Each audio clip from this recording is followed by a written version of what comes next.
Hi, I'm Barry Brickey from the Kingsport Fire Department. We're here at Station 1 today, and the firefighters are getting some new equipment ready. We're going to be looking what's inside of a fire truck today, and also we might give you a sneak peek at the brand new fire truck that we have here in Kingsport. Now you're looking at just some of the new equipment that'll be outfitting on our new truck. Firefighters are over here right now. They're unpacking all the new hose and all the different apparatus and things like that that'll be going on the new truck.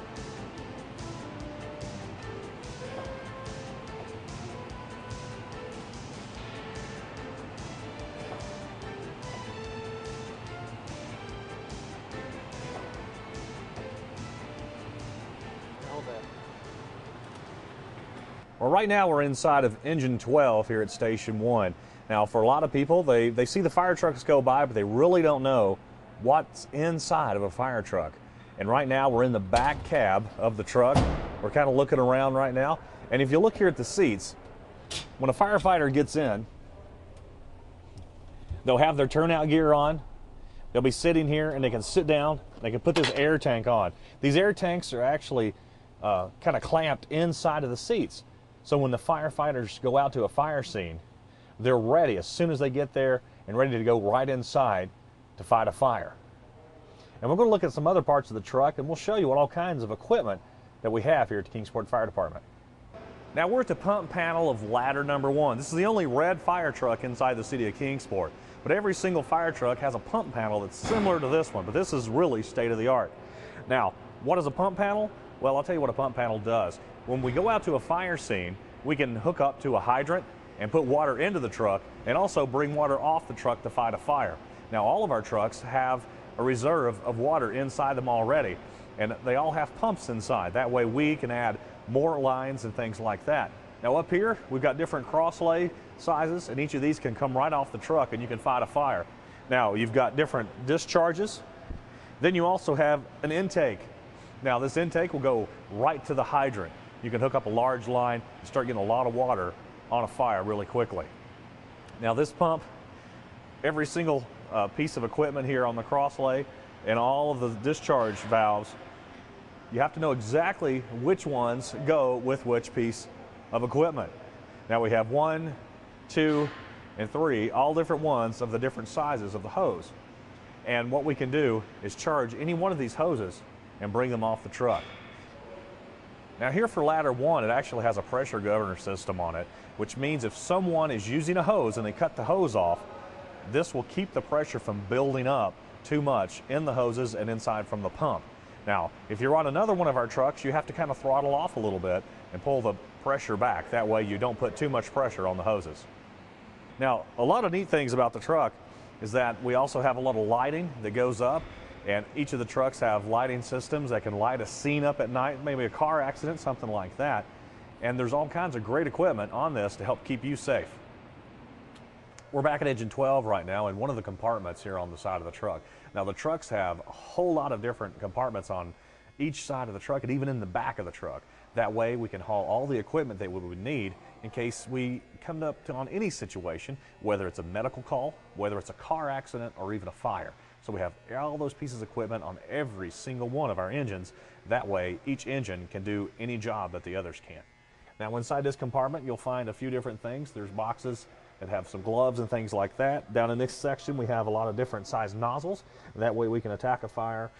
And as we go down the truck, we're going to see some other things.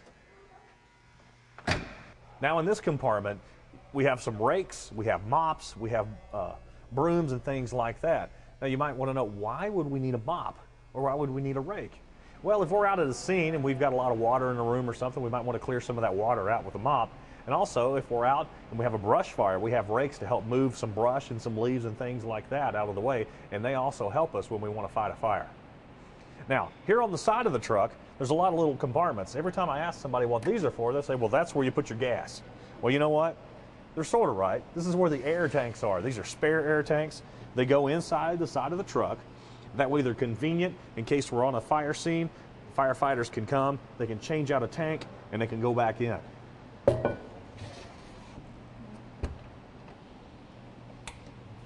And inside this compartment we have more spare air tanks, we have some tarps, we also have a lot of other pieces of equipment. And these blocks of wood down here, this is cribbing. Now, if we had a car accident and the car was upside down, or maybe it was on its side or something like that, we would have to secure the vehicle before we would try to extricate someone out of there. Now, what we would do is that we would take these and we would build sort of like what we call a crib and put up around it to keep the car safe from toppling and moving. That way we can go inside, maybe put somebody in on a board and get them out without moving them, keeping their spine and their neck and all that safe, and keep them from further injury.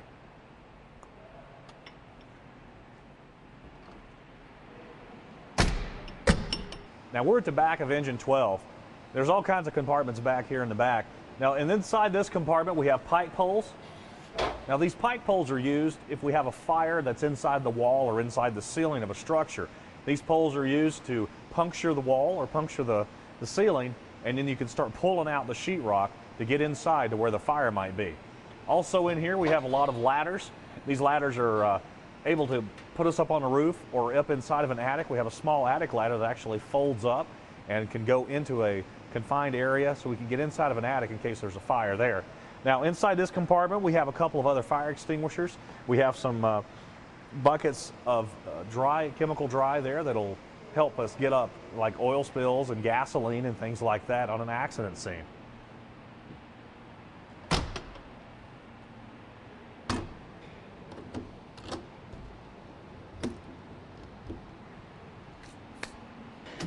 Now as we come around the truck, we're over here where we have our extrication equipment. Now this is the equipment that people normally call the jaws of life. Now we have all kinds of different pieces of equipment. They're all hydraulic and they will go in, and if we need to get someone out of a car, we'll actually take the top of the car off, be able to go in, put a backboard on them, get them nice and comfortable as we bring them out and keep them safe and keep them from further injury. Now we also have a chainsaw. Sometimes they have to go in and they'll have to vent a roof. They'll have to cut holes in it, and that way they can start fighting the fire that's inside the house and get all the heat out of the house. Now in here we have fans and pumps, and all of those things are ready to go in case we have to need them at any second.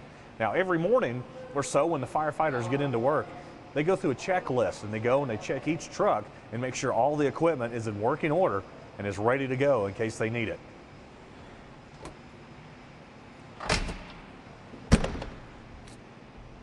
Now as we come up the truck, we have more tools in here. We have some sawzalls, some drills, and some other things. We even have a big floor jack in there. We also have more compartments for spare air. And we also have outlets on both sides of the truck. That way we can plug in any of the equipment that we might need to have out on the site.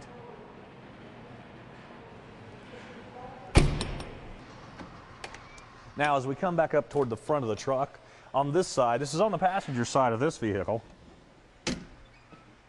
we have our medical equipment.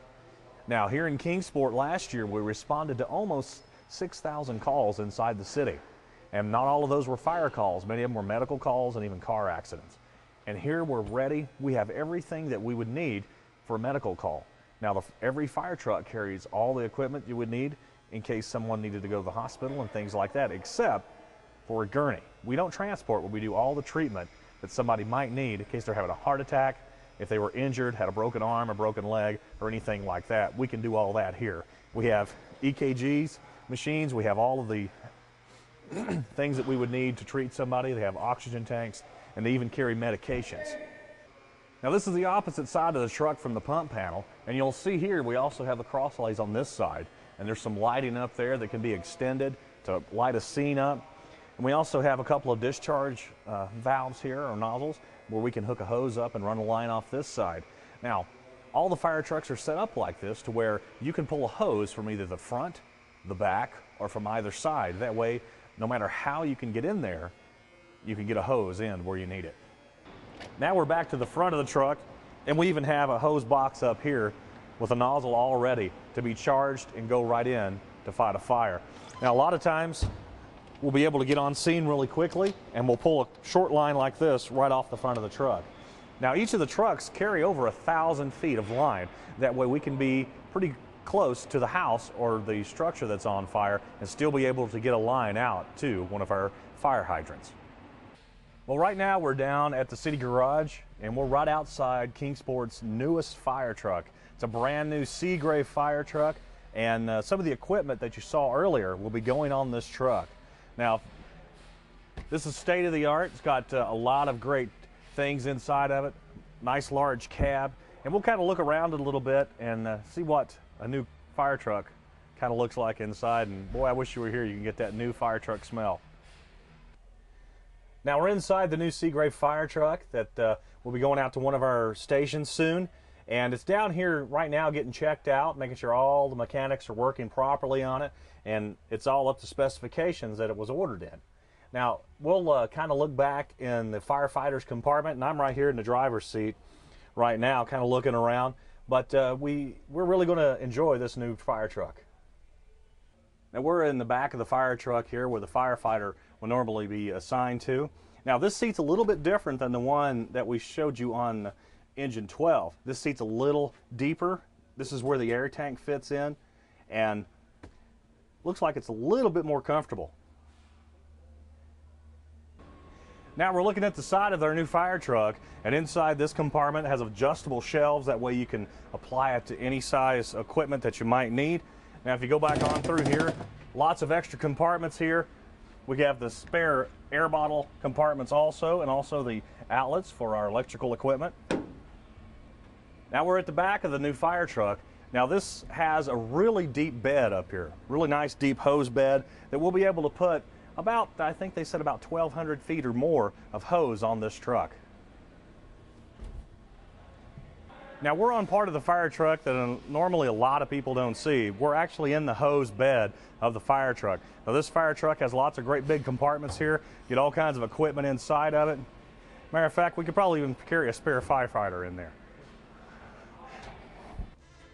Well, thanks for joining us today as we took a tour of all of our trucks here at the fire station.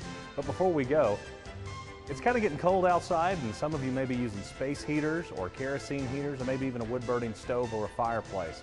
And you have to remember to make sure that all items that are flammable, that's paper, cloth, chairs, and even you, are at least 3 feet away from all those, because we wouldn't want you to get burned.